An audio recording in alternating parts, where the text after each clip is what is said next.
I'm a LEGO animator, and in this video I'm using the most illegal building techniques to make some satisfying LEGO animations. In case you don't know, illegal building techniques are ways of using LEGO that put a lot of stress or sometimes even damage the pieces. Something official LEGO designers avoid, but they can be used very creatively to make custom builds. And instead of using them in builds, I'll be taking them to an extreme level, using them to make some LEGO animations. From bending LEGO to sanding down minifigures and even melting some, I'll be putting LEGO bricks through a lot today. Anyway, let's begin animating. I want to try and recreate this old animation I made, where I cut the minifigure with a knife. Except, I didn't really cut the minifigure. You see, by building two halves out of LEGO bricks, I just switched out the real figure with them to make the illusion of cutting the figure. So this time, I'm going to actually cut the figure, and cutting LEGO is definitely very illegal. Now, turns out cutting LEGO isn't easy. It took a really long time, and I actually messed up the first one. The cut was very uneven, so I took the figure apart and cut each piece separately very carefully for maximum accuracy. Now I have a perfectly split minifigure. This looks wild. Anyway, I made the animation, and it turned out a lot better than the original. Next, I want to animate the minifigure cut the brick in half, so I gave this minifigure a chainsaw and animated it, cutting the brick a little between each frame, until it was completely cut in half. For extra effect, I used the plastic bits from the cutting as shrapnel flying off.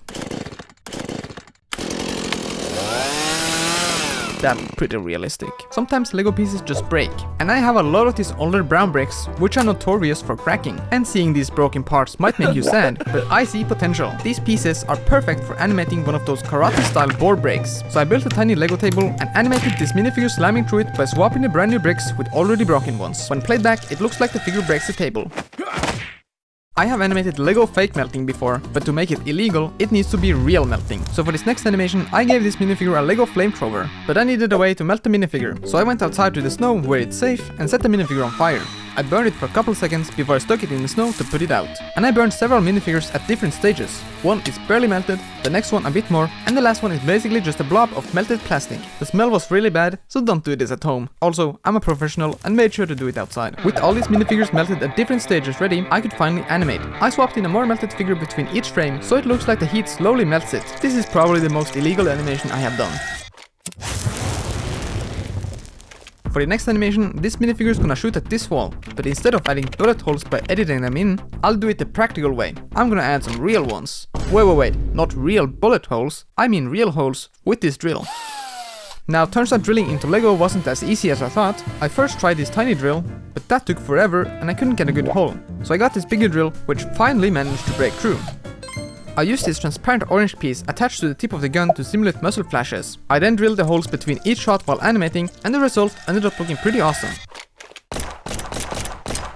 Now I'm left with these bricks that look like Swiss cheese. And yeah, I could have just used these 1x1 Technic bricks with holes in them, but that wouldn't have been as fun. And it doesn't work with minifigures at all, so drill it is. I made this hole in a minifigure, and now I can animate a bullet go through it. That's a good hole. And I used these ice cream pieces for the smoke coming from the gun. Looks pretty good. Normally, to make a LEGO minifigure swim, you just remove the legs and put it on a blue base plate. Very simple. But what if you wanted the figure to sink? Well, that's a bit harder to achieve. The only pieces you can remove are the legs and the torso, which makes the figure sink very fast when animated. But what if I wanted the figure to sink slowly, like in quicksand? Well, this minifigure foolishly stepped on some, and I have an illegal way to make it slowly sink. I got some sandpaper, and by sanding the bottom of the figure, I can make it look shorter, or like it has sunk into the quicksand. I then do this a tiny bit between every picture, until we have no more minifigure. When played back, it looks like the figure just disappears down into the mud. This is what was left of the figure, just a bunch of LEGO dust, like it got Thanos snapped, which, by the way, got literally everywhere. Also, the sanded down minifigure heads look really funny. And normally the movement of a LEGO head is very limited, it can only spin around. But if you pop off the head and get some sandpaper, we can sand down the neck part until it's just a tiny nub. This no longer restricts the movement and lets us animate way more moves that you normally could do. Now I can animate the head tilting to the sides, nodding in agreement, or even bopping it to music.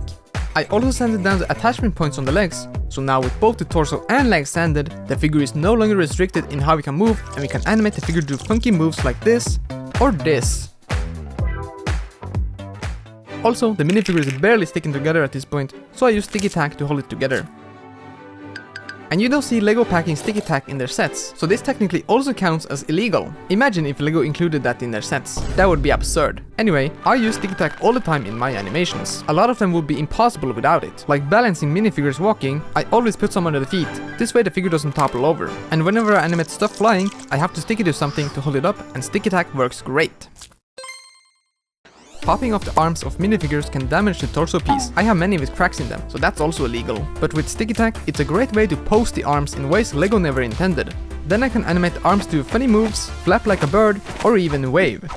You can do the same with legs, but it doesn't look as good since the leg connector sticks out. So I got some of these non-LEGO third-party legs, which fit normal minifigures. And I know there are many people who don't like third-party stuff, so this definitely counts as illegal. Anyway, these legs are really cool and let me animate some crazy moves. This one works great for jumping jacks and karate kicks, while these can be used to animate the figure sprinting or walking in a very silly manner. I also got some of these really freaky hands with actual fingers. I can pop off the normal hands and swap them in, but they make me kinda uncomfortable. Whoever made these should be arrested by the LEGO police. And hey, if you also think they look weird, leave a like on the video. When I was a kid, I would sometimes draw on LEGO, and these lines are still on some of my older bricks. It just doesn't come off, so this is definitely illegal. Also, when animating a figure paint a wall, you can just switch out the bricks with a different color, but this doesn't work when writing stuff or drawing anything complex. But if I draw on the LEGO bricks with a Sharpie, I can write anything while animating. So I set up a canvas and gave this minifigure some spray paint, and now I can animate the figure do street art. That's pretty satisfying. Oh, and you should do what the wall says. Another very illegal thing to do is erasing prints off of LEGO bricks. So I got an eraser, and with it I actually can remove the prints from this minifigure head. I erased parts of the eyes so they look closed, and if I swap it with a normal head in an animation, it looks like the minifigure blinks. I can also erase the entire face and then draw a brand new one using a marker. It looks a bit janky, but in a good way. And I drew a bunch of different variations so I can animate different expressions, just like in the LEGO movie, but now in real life. Anyway, we have happy, sad, and confused. That's pretty cool. Have you ever tried bending a LEGO piece? Well, normal LEGO bricks are impossible to bend, but these LEGO plates are thin enough that with enough force, you'll be able to bend them. That's so illegal. So how can I use this in an animation? I thought of diving boards and how they bend when you jump on them. So I built this LEGO diving board and I want to animate it bending like a real one when a minifigure jumps on it. I then built the rest of the swimming pool, adding some nice details like one of those wet floor warning signs. Once the minifigure was dressed properly for the occasion, I could begin animating. So to animate this like a diving board, I just bend it a little bit between each frame. And I need to put a lot of pressure to make it stay bent, otherwise it just bends right back. Once I was done animating, the piece was unfortunately very damaged. At least the animation ended up looking really great.